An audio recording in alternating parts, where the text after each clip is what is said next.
Hello and welcome to a not Warships game, but kind of. This is UBOAT, which I last looked at back in May of last year, so it has been not quite 12 months, but it's getting on for that.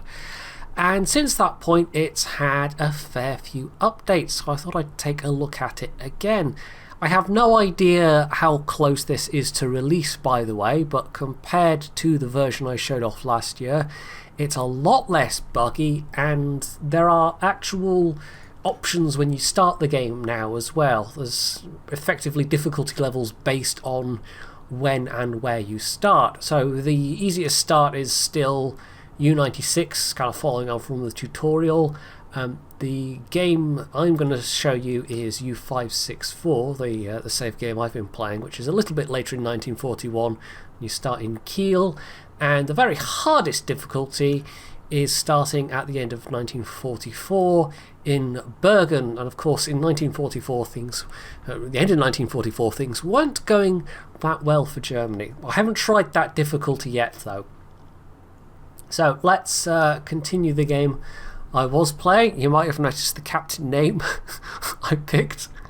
I know that's not quite how it's spelt, but the captain's name is by default Claus something, and then I just kind of decided I was going to rename him Claus Kellerman because all of the transport ship captains are stupids. Yes, that's exactly the reason. Yes, if you've never watched any of Claus Kellerman's World of Tanks videos, you will have absolutely no clue what I'm talking about whatsoever, but I'm used to making references that basically nobody gets. It's not exactly my thing, but it's definitely a thing I'm known for. So here we are, we're in La Spezia, or Spezia, I don't know how you pronounce it, the Italian Mediterranean base, the only Mediterranean base that you can operate out of. And I haven't actually yet had a mission to relocate to La Rochelle or Wilhelmshaven or Kiel or Bergen, which I think I will take because I initially started off in was it Kiel, or I can't remember, it said on the screen that I showed you there, but I got orders to relocate to the Mediterranean, so I thought I'd try that for a bit, but it's not that interesting. There's more going on with the transatlantic convoys. That's where you find the big convoys, whereas in the Med it seems to be much smaller convoys for the most part. Anyway, we are in port at the moment. My U-boat is almost fully upgraded. That's one of the things that has changed, is there have been a lot more upgrades added, but I've almost gone through them all already. We're researching the final one, which is rather considerably ahead of time, but it only gives you like a ×2 time penalty. It doesn't seem to scale beyond that, and at a certain point you just might as well keep going with the research rather than wait for the actual ahead of time penalty to not be there, because it's not really a particularly stringent ahead of time penalty. 24 days versus 48 days, and getting it 2 years early. They could make it far worse than they have done, but just to give you some quick idea of the things we have upgraded, we've got almost all of the radio room upgrades. So that's basically radar detectors for incoming planes. We've got the hydro upgrade. There are accumulator upgrades for the engine. There's a snorkel upgrade. The snorkel I was actually reading about, and the game is a bit lenient in terms of the snorkel usage, because in real life they could only do, was it like max 6 kilometers an hour whilst snorkeling.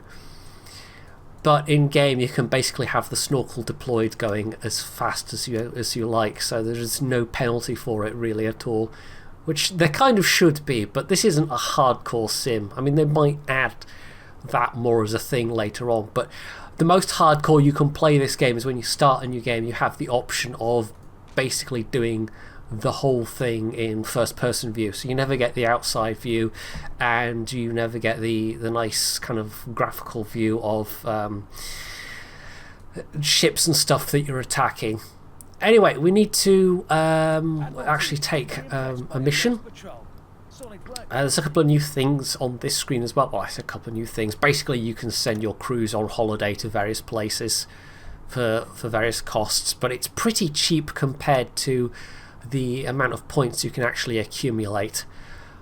That's another thing that hasn't really perhaps been quite balanced at this point, because yeah, it's really easy to outstrip the cost of the holidays and the refueling and the re-provisioning and all the upgrades and everything. It's not a difficult game in that regard at all. And again, they might add a mode to make it more difficult. I don't know.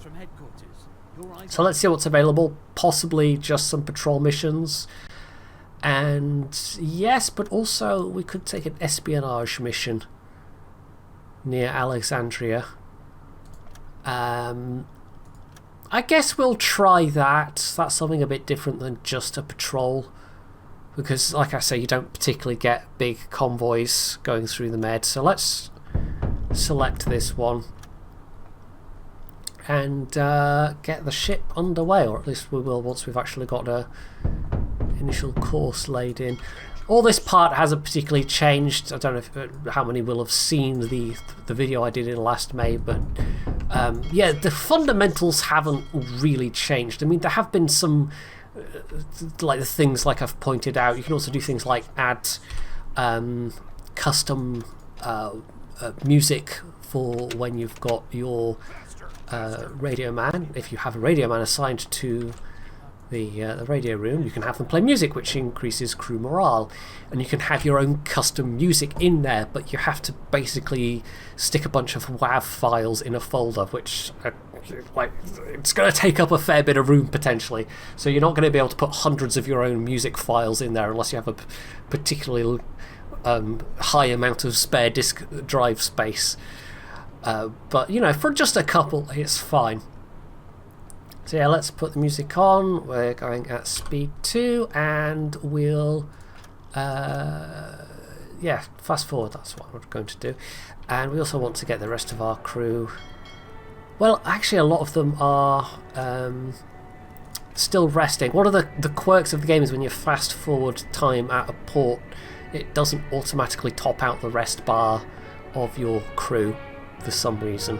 This is a max number of officers, by the way, and I have the max amount of crew, which, as I pointed out in the last video, is lower than the historical amount, but they basically, the devs kind of optimised the amount they could get away with of ordinary crew members before they had pathing issues inside the ship, because it's only a rather cramped environment. There's not actually that much room, and yet they did cram quite a few people in there.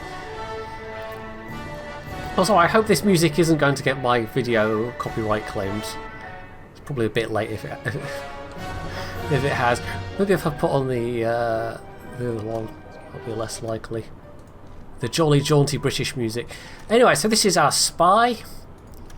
He's basically going to say hello, we welcome him on board, and that's that. But it won't let you progress the mission until you speak to him, basically.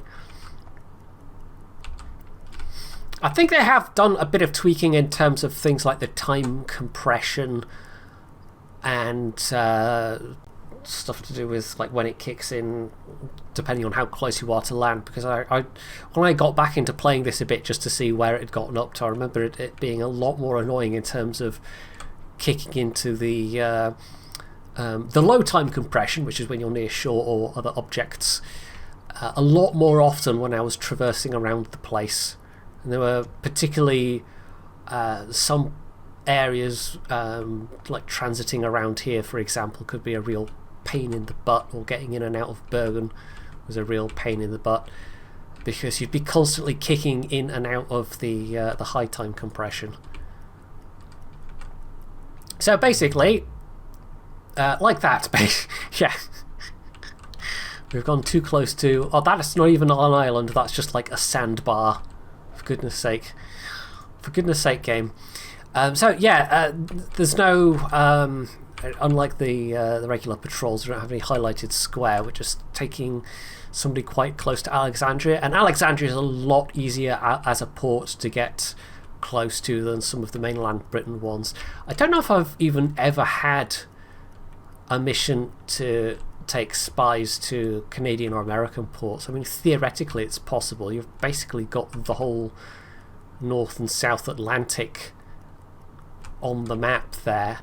I mean, it'd be interesting if you were given a really long range thing to, you know, take a spy to the Cape, for example, or somewhere in West Africa, but no, there isn't any ports further down than Freetown. Which, is that the Gambia? I think that's the Gambia, yeah. And so, yeah, the actual area of operations of the game hasn't really expanded beyond what it was previously. But again, as I said at the start, I think this was like a Kickstarter game or something like that. They basically got far enough to do their initial goals of having the Type 7C and putting in the areas, the Atlantic and the Med, that they particularly wanted to cover, and they had some stretch goals like different classes, different and later classes of submarine, but yeah, they might do that later on as a DLC or something, I don't know, much like oh well, that's because we don't have yeah, sometimes they'll auto go to their posts, as it were, and other times they don't, and I wasn't paying attention to the crew assignments there. So, for instance, we have nobody acting as a chief engineer at the moment, which means our engines aren't running as efficiently as they could do. Yeah, so yeah, it's a bit like sometimes you'll get, like, for instance, I've got 2 radio officers, and sometimes they'll spell each other.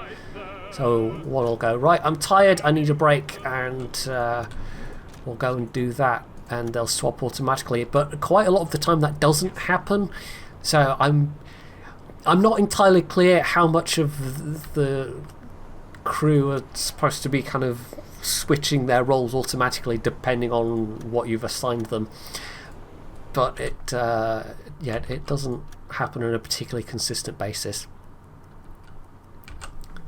So hopefully this won't take too long, although I should probably slow my speed actually. We're about to run into an island, are we? We might be. I don't even know which island this is. Let's turn around, because determining your course does take a while. No GPS or anything like that in these days, of course. Sadly, World of Tanks lied to us when it told us that they had real lifetime satellite overhead views of battlefields and such. Turns out that's not actually true, weirdly. Right, we are here. We're not about to ram into Sicily. We're actually further south than that. Despite Malta also being, the Grand Harbour at Valletta also being a base that you can go to in the Med, I've never actually had any missions there or not. Well, not all not, but I've never actually had any spy missions to there or to Gibraltar, for that matter. It seems to 100% be Alexandria. That could just be coincidence, of course. It is possible to have spy missions elsewhere, but it's just never actually happened. And unlike around the British ports, Alexandria doesn't have any like harbour defence ships, weirdly. There's no corvettes trying to stop sneaky submarines, so it's by far one of the easiest places to do espionage missions to. Yeah, this is taking a little while. We can actually speed this up a bit so we get past this island and back into a fast time compression a bit quicker. So meanwhile, everyone else is just doing their onboard jobs. One of the nice little ease of life features that they changed was that you no longer have to have crew physically take stuff from storage, for instance, ammunition to the deck gun from that storage there. But you can have that as an option if you want it. It's just you don't have to have it. Right, we'll slow down a bit just because we don't want to use too much fuel. We're also taking a fairly wide berth around Valletta, although not that far. You don't get any naval patrols. I have been save scumming it a bit, so there are times when I've been sunk by short Sunderlands operating out of the various British airfields that it has marked.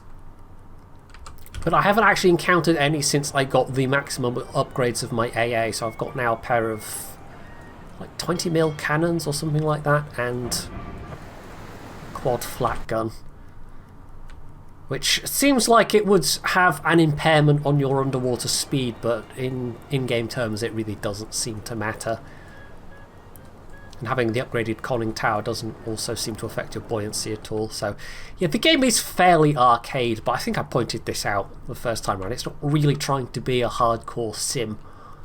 It is basically a crew management game that, generally speaking, is a lot less frantic than the likes of Bomber Command. But having said that, you can quite easily get yourself into situations where there's depth charges flying all around and suddenly it's all going wrong at once. And it's really hard to get yourself out of situations like that alive. I've had a couple of ones where I've escaped, but I've also had more than a few where I ended up just getting sunk despite my efforts to save the ship. The closest I came was once when I got hit in... I think it was about 4 Sunderlands jumped me at once. So there were a lot of depth charges and I basically couldn't dive fast enough. But it was in fairly shallow waters, so we hit about 100 meters down into the seabed, which doesn't by default do any damage. There is an experimental option that turns on collision damage, and I assume that also includes things like whacking into the seabed. But yeah, despite my efforts to actually fix the flooding and get us back up to higher depths, we were just deep enough that it was causing problems for the hull, so we kept respringing leaks and springing new leaks, and things kept breaking over and over again. And eventually I just ran out of spare parts to actually fix things with, and at that point the boat flooded and everyone drowned to death. So that was fun, but it would have been even more fun if I could actually have successfully gotten it off the seabed. I mean, half the crew and officers would have been dead, but at the same time it would have been a very sticky situation that I'd actually managed to come back from alive. So for this, we're not really that close to the harbour at all. But if this follows the pattern like any of the previous ones of these missions I've done, it will call for us to create a distraction for the spy, which essentially means go and sink some stuff. Because there aren't any patrol ships or anything, we'll have to then go over to the harbour and sink ships that are at anchor. Right, try not to run aground. We should be very close to where it wants us to drop the spy. Unlike some of the other away missions you get where... away missions, because it's Star Trek, right? Where if you're transporting parts or medical supplies to an allied U-boat, a stricken U-boat that, you know, needs help, or else there's also one where you go searching for a U-boat that stopped communicating, and it turns out they had a chlorine leak from the batteries and it, you know, gassed everybody, and you have to send an engineer over to actually scuttle the ship, or else you can fire a torpedo at it. But those have an actual, you know, animation and whatever for sending the crew member over. But here the spy just instantaneously disappears. You don't see them going ashore in a rubber dinghy. No, they just magically teleport ashore. So maybe it really is Star Trek. Anyway, we'll... oh, there we go. Almost immediately we got the transmission, which is going to be, hey, could you cause a distraction? And we'll go and sink some stuff. So, prepare a diversion.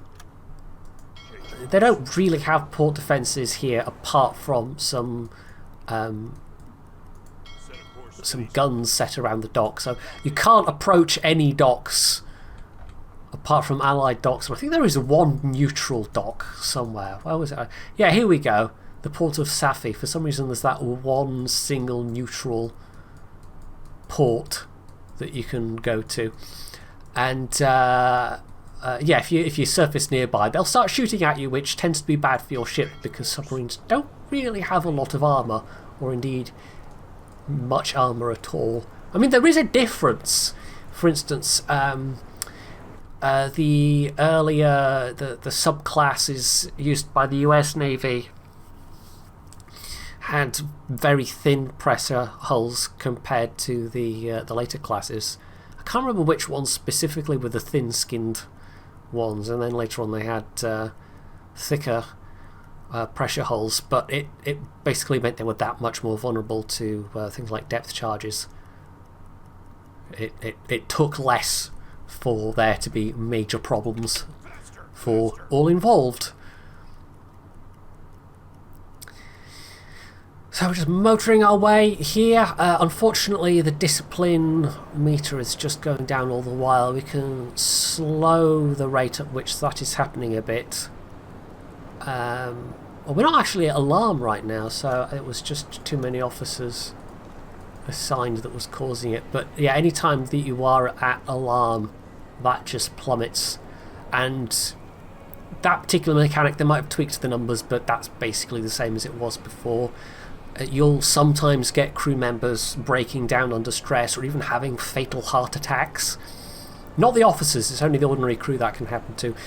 But you can equally get them have a positive kind of, like a stoic reaction, in which case it means they can't break under stress. So it's sort of annoying in a way that you have that continual thing whenever you're hunting big convoys for any length of time. You will inevitably get the discipline meter dropping to 0 over and over again. But in a way it's useful, because over time you will build up a crew of people that have the Seawolf trait, as it's called.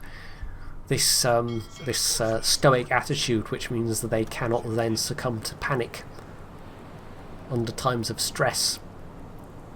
It's a bit like Darkest Dungeon, because that had the stress mechanic in that was highly integral to the game. This is much less harsh than Darkest Dungeon, I might add, but that also had the potential for people to face things stoically rather than break and end up with some particularly undesirable trait. And that actually is kind of a thing that one of the other games I've been playing recently, the Outer Worlds.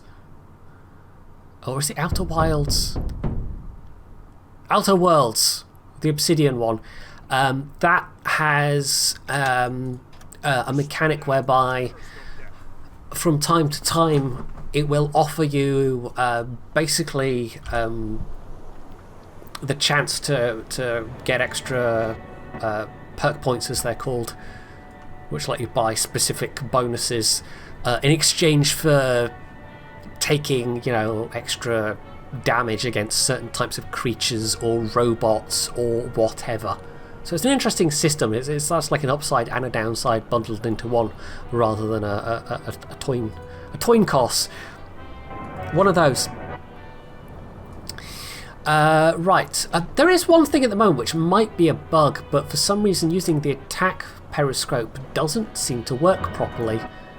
If you assign someone to the observation telescope, they will in fact use it properly and give you visual observations, but the attack periscope gives you greater range essentially, and for some reason, yeah, it just doesn't work properly. It doesn't seem to actually do anything. Now, he was keeping station, but that only degrades slowly over time, so that's fine for now. Oh, we could also actually have the lights go to red. Just make sure I did actually click that properly. If there's a way to queue up orders, I haven't figured it out, so yeah, that's sort of a very minor annoyance. Right, the hydrophone, oh yeah, that's not actually going to be that much useful, because these are all stationary targets. They're not actually producing engine noise. So we really do just have to get closer until we're within visual range of potential targets. Now, in theory, you know, we have 2 periscopes. You should be able to put 2 officers on this, but sadly, like I say, the attack periscope not working properly. However, as we can see, it's a very target-rich environment, but in the interests of making this a not completely overlong video, let's just go for 1. So, yeah. Now, he's the only one that can at the moment. We also got the hydrophones officer, but it's not making any noise. It's a stationary target. So, yeah. You can do all this yourself manually. And it gives you a whole bunch of tools there, but I tend to just let the computer do it, although how have we lost vision?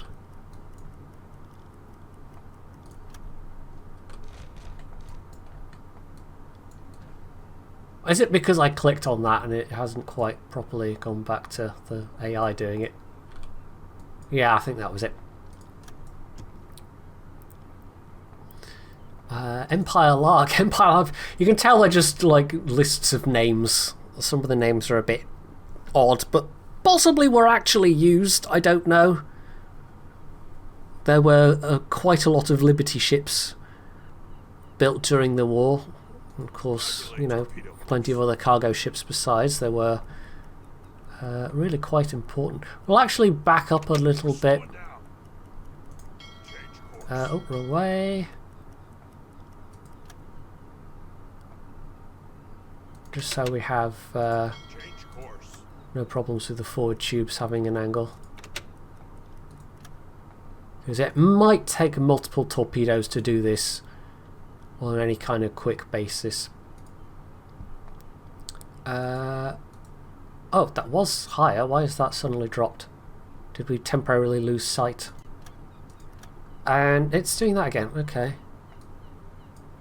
Is there fog? You can get visual conditions having a big impact on your ability. We have got the snorkel up, right? I swear I told someone to... No? I think we're just slightly too deep for some reason.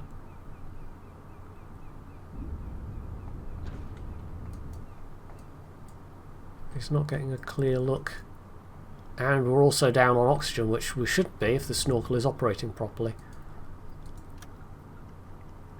You can assign an officer specifically to the depth steering station.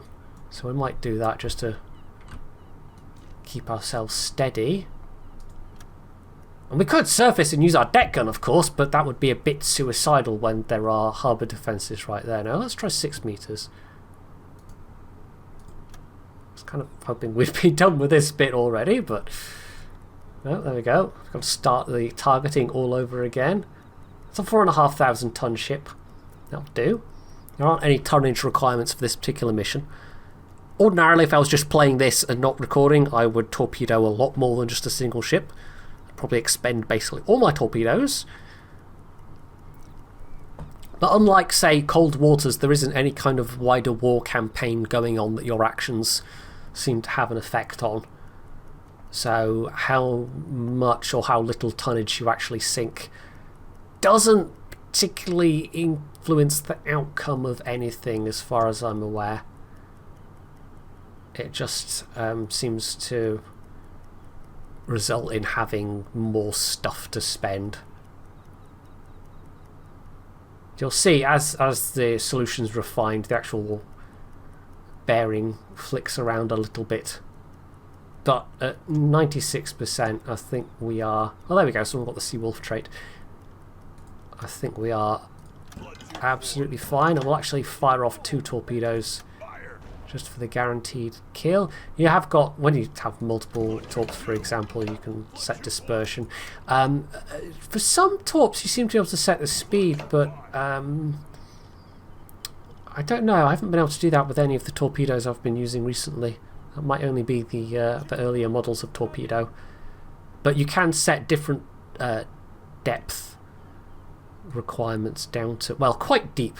I think it gives you a guide somewhere of the kind of depths of the various types of ships that you'll meet. Anyway, let's free cam this a little bit. Oh, it's WASD controls, isn't it?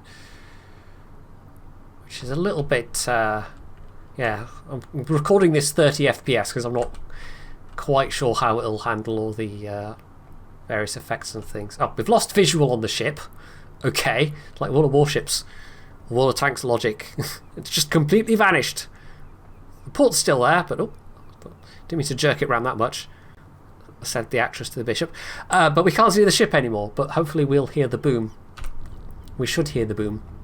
10 seconds to impact. It's a hit. Yeah. So there we are. And even just single hit was enough to complete the mission. But it would be nice if we could get an actual, you know, sink an actual ship into the bargain. It's a hit. Yeah, I know it's a hit. I want to see the thing go boom. Minimal damage. We can hear it, but we can't see it. That's kind of annoying. Klaus! Klaus, don't be a stupids. Klaus. I don't know why you can't see anything. I don't get credit if I don't observe the kill, essentially. I don't get the benefit of having done that. Let's try sending him here. I don't think it'll make any difference. I might have to have a look around manually for it to actually do anything, and then we can stick the second officer onto the observation scope.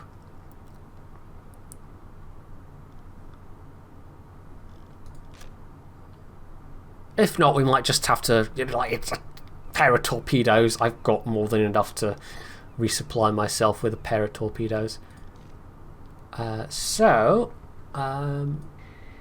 we basically want to extend the periscope. And this is why I think this might be bugged, because every single time I look at the attack periscope in manual mode, it's always submerged beneath the surface of the water, and so it seems like it's got some kind of issue with not properly using the periscope in automatic mode. Those are the heartbeat defensives popping up, by the way. And that's not the ship we sank. That looks like the ship we sank. Or is it? No, that one's wholly intact. Let's keep scrolling. It might have sunk already and I just won't get the benefit of... yeah. You do get missions sometimes, by the way, to specifically go and look at the enemy air defences in ports. Yeah, I think it might just have sunk, and I'm not going to get credited for it, but never mind.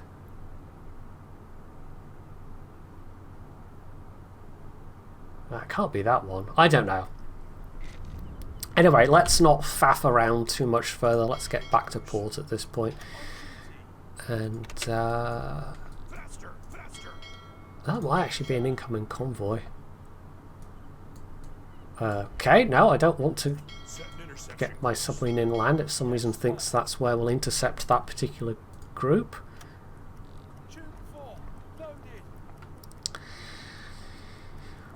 Alright, so let's get him back on navigation. And so that'll kind of replenish my positioning data, as it were. But we'll have to get a bit further away before we are off alert and we stop getting the plummeting discipline. I could send the officer to his bunk as well. One of the consumables that you can get is coffee, which kind of replenishes their energy bar a bit. But it doesn't really seem to be worth it, to be honest. I've never had an actual use for it. I don't know if an officer with low energy that you assign to keep working anyway just does their task less efficiently. That would certainly make sense. but I have no clue if it's actually the case. Let's have visibility at the moment. Probably not high, it's still late. Having the snorkel up obviously increases your visibility a bit. All these adjustments in depth, by the way, don't actually make a difference to your compressed air reserve. It's only coming up to the surface that depletes your air reserve. So you can go up and down under the surface like a yo-yo, and it's fine. You can just do that indefinitely. But it's only once you finally surface that it goes, oh wait, you should replenish your buoyancy tanks, your air reserves. Again, a bit arcadey, but eh. Right. Let's get officer on the hydrophone. I'm not actually intercepting that close.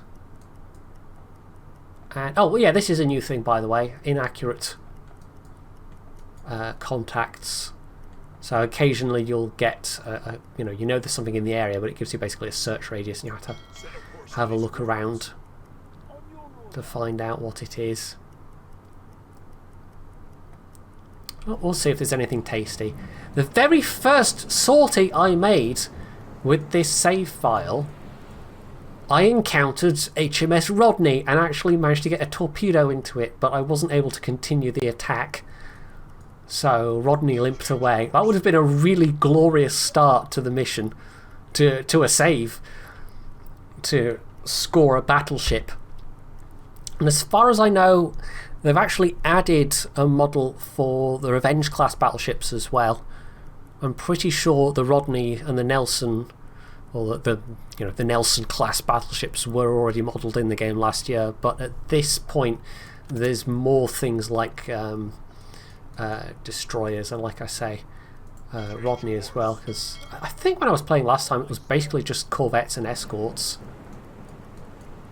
Anyway, so yeah, small group of transports, but we're not going to bother that. We're just going to head home, but I might as well get the extra little bit of XP, as it were, for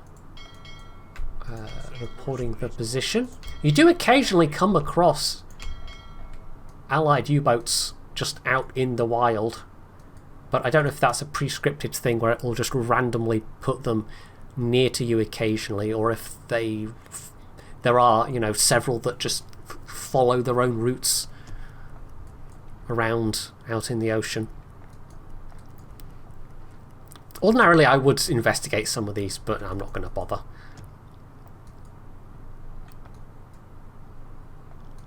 Well, we're close enough that that's put me on the slower time dilation. I tell you what, we'll skip ahead to the point where I'm almost back to base, unless something spectacularly interesting happens, and we'll wrap the video up there. So we're nearly back, approaching La Spezia, and that about wraps this video up. The game still isn't particularly challenging unless you want it to be challenging for yourself, but that's not necessarily a bad thing. That just means that you can almost choose your own level of difficulty, both with the options that the game gives you when you actually start a new game, and also things like, you can challenge yourself to play it Iron Man. It doesn't have an actual Iron Man mode, but you're not save scumming when you die, which, as I've said, I have done multiple times myself at this point. That would certainly make for an interesting challenge.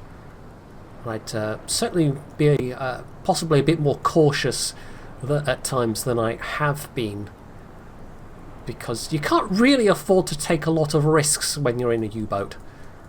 But otherwise, probably the biggest and only real challenge you'll face a lot of the time is keeping a good balance between fuel usage and food usage, because if you run out of food, well, that's pretty bad, and if you run out of fuel, I honestly don't even know what happens. Maybe you can send out an SOS. I've never actually experimented with that.